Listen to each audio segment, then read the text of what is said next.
السلام علیکم څنګه ورګور خیر دی اچھا د هر کس د ژوندۍ کې یو داسې سکل ضرورت دی هغه ته چې هغه ته چې کوم چیلنجز راځي د ژوندۍ په هر یو موډ باندې نو هغه ته د سکل زده وي نو هغه به په هغه چیلنجز باندې ایزیلی اوورکم کولی شي هغه به مطلب ایزی فیس کولی شي او د هغې دپاره به هغه د هغې چې کوم پرابلمز دي هغه به ایزیلی حل کوي. زه خبر کوم د پرابلم سالوینګ سکل باره کې دا سکل دومره ضروري دی که دا یو سټوډنټ که یو جاب والا که یو ماشوم لوی هر کس کې زده کو هغه دپاره به د هغه په فیلډ کې د هغه په لایف کې دا یو ډېر لایف چینجینګ چې کوم سکل دی دا به هغه ته دغه شان ثابتېږي.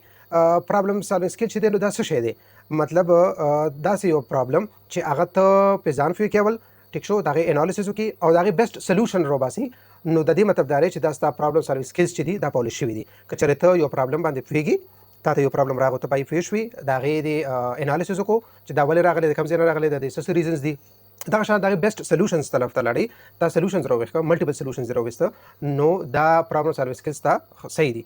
او دا صرف د میتس یا د ایگزام کې په کار نه راځي دا د لایف یو هر یو فیز کې تا ته مخې ته راتلی شي ټیک شو.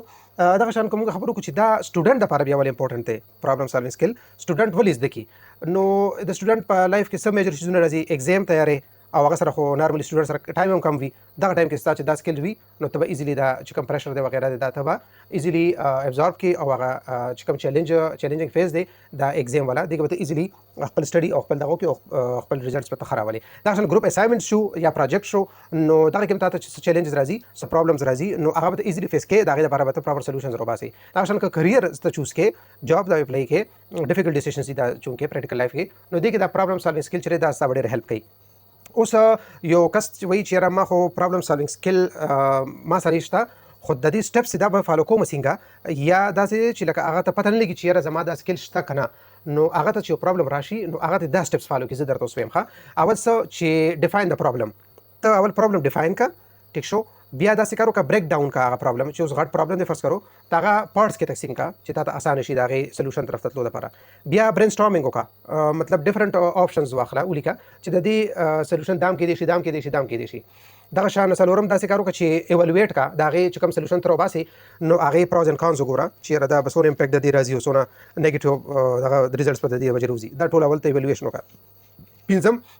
پنځم داسې کار وکړه چې چوز بیسټ سلوشن چې تا ته چونکې د پراز اینډ کانز پته ولګي نو ته بیسټ سلوشن طرف ته ورشه او شپږم سرې ته چې کوم دی نو ټیک ایکشن واخله صحیح ده. اوس دا به زه لږ ډیټیل کې ووایم لومړنی سره ډیفاین پرابلم چې کله تا ته پرابلمز راشي که نه نو اول هغې باندې ځان فکر چې آیا دا پرابلم دی یا نه دی.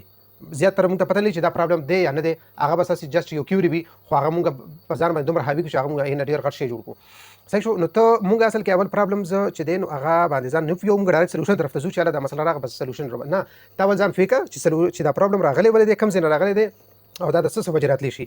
بل بریک ډاون کا اوس فرض کړو زه په پارټس کې بریک ډاون کا زه تاسو اگزامپل در کوم چې لکه مطلب یو پروجیکټ دی ټیک شو فرض کړو تا یو ریسرچ کول دی ستا پروجیکټ دی نو هغې چې کوم ریسرچ پارټ دی هغه بیل کا آوټلاین یې بیل کا رایټنګ یې بیل کا پریزنټیشن دا پارټس کې شو ټیک شو. نو دا اوورال تا ته ډېر غټ پرابلم راتلو خو چې دا تا پارټس کې کو نو تا ته به ایزیلی اوس پته لګي چې یاره زما ریسرچ کې دا مسله راځي که آوټلاینز کې رایټنګ کې پریزنټیشنز کې نو تا ته ایزیلی پته لګي چې کوم پارټ کې مسله راځي نو ته به صرف هغه پارټ باندې کار کوې. که دغه شان تا دا بریک ډاون نه کړو نو ته بیا چې لږه مسله راځي تا ته پته چې دا کوم ځای کې راځي نو ته به هغه اوورال شی د سټارټ نه شروع کړې هغه سلوشن طرف ته به ځي نو ته به سټارټ ستا پریکټسز به بار کېږي نو ته به خاص سلوشن طرف ته نشي تللی. بل برین سټارمنګ موږ ووایو ته ملټیپل سلوشنز وګوره مطلب لکه ته کریټیو تھنکینګ وکړه دوه درې آپشنز راواخله.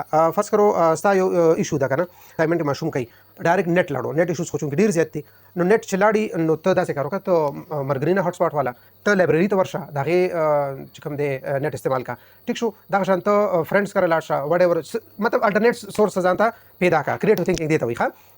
دا برین سټارمنګ راځي ته ملټیپل ځان ته چویسز جوړ کړه چې دا ماته دا پرابلم راغو ان ټیشو دا زه کوم ځای نه دا ریزالو کولی شم. دغه شان بل سری ایوالویټ کا ایوالویشن کې سری چې تا د ځان ته آپشنز کېښه نو دې کې ته بیسټ آپشن وګوره د هغې چې کوم پراز اینډ کانز د وجې به تا ته پته ولګي چې بیسټ آپشن کوم یو دی ته یې پراز اینډ کانز وګوره فایدې او نقصانات یې وګوره نو تا ته به په یو سلوشن باندې ورسې چې یاره دا بیسټ سلوشن دی. چې کله تا د بیسټ سلوشن پته ولګېده نو بس د هغه او بیسټ سلوشن به تا ته څنګه پته لګي چې دا افیکټیو دی دا شی دا زه امپلیمنټ کوم په دې مسله کې دا به افیکټیو وي او بل به ټایم سیوینګ هم وي زما به ټایم هم بچت کېږي او ما ته به دا فایدې دې سره میلاو شي. دا ستاسو بیسټ سولوشن دغه ډیفینیشن دی. بس بیا اکشن دی نو بس اکشن واخله او هغه امپلیمنٹ کا هغه سولوشن د هغه سولوشن چې دی هغه امپلیمنٹ کا دی پرابلم باندې. نو څه تاسو به دوه ریزلټس راشي. یو ریفلیکټ لرن ورته وی کنه. ریفلیکټ مطلب تاسو به دا غي چې کوم اوټکمز یې تاسو پته ولګي چې یاره ما دا سولوشن وروسم د دې څه بینیفټس ماته ملو شو یا څه نقصانات ماته ملو شو. او لرن تاسو به لرنینګ وشي چې یاره خا د دې مسلې چې دا حل وباسي نو د دې دا امپیکټ راځي د دې دا امپیکټ راځي. نو دا یو ډیر ایزیلی سټپس دي شپږ سټپس دي دا تاسو فالو کولی شئ. ٹھیک شو. اوس سټوډنټ چې نو د سکیل چې پرابلم سالوینګ سکیل دا د څنګه ډیولپ کولی شي. نو دا اسانه طریقې یو درې غټ پوینټس دي. یو مایند میپ وکړه. ټیک شو. فلو چارت ځان ته جوړ کړه. پریکټس پاره دوباره کوو. یو ځان ته ریل لایف پرابلم راواله. ټیک شو. او پاره دغه سالو کولو کوشش کوه. ضروري چې تاسو صرف کریکولم پورینګ خته نه ډیلی لایف کې هم بلا پرابلم راځي دا غي حل کولو کوشش وکړه. ګروپ ډسکشن کې حصہ له یک خپل انپوټ ورکوه د یو ایشو باندې تاسو خبره کوي پاره باندې خپل ثاټس شیر کوه. دا شان همیشه چې دی همیشه په هر یو مسله کې ته وای مطلب ولې دا شی دی او هاو څنګه دا شی وشو دا دوه سوالونه خامخا کوه ته به سولوشن ته ډېر زر راسي. نو بس دغه پرابلم سالوینګ سکیل ما تاسو سره دا ویډیو دی پر جوړ کړ چې دا ډېر ضروری دی. دا سکیل ډیولپ کړئ. دا هر ایج والا او هر فیلډ والا کس ته پکاري چې په دې سکیل باندې لږ ډېر کار وکړي. نو چې څومره چیلنج راځي نو موږ به کم از کم د هغې د وجې پریشر کې نه راځو بلکې ایزیلی به چې کوم هغه چیلنج موږ ته راغلی دی پرابلم فارم کې نو هغه موږ ایزیلی اوورکم کولی شو په دغه سټپس فالو کولو سره. ټیک شو. نو ما چې دا تاسو سره دا ویډیو شیر کړم چې په دې تاسو عمل وکړئ او خپل دا سکیل باندې خامخا کار وکړئ. ټیک شو. السلام علیکم.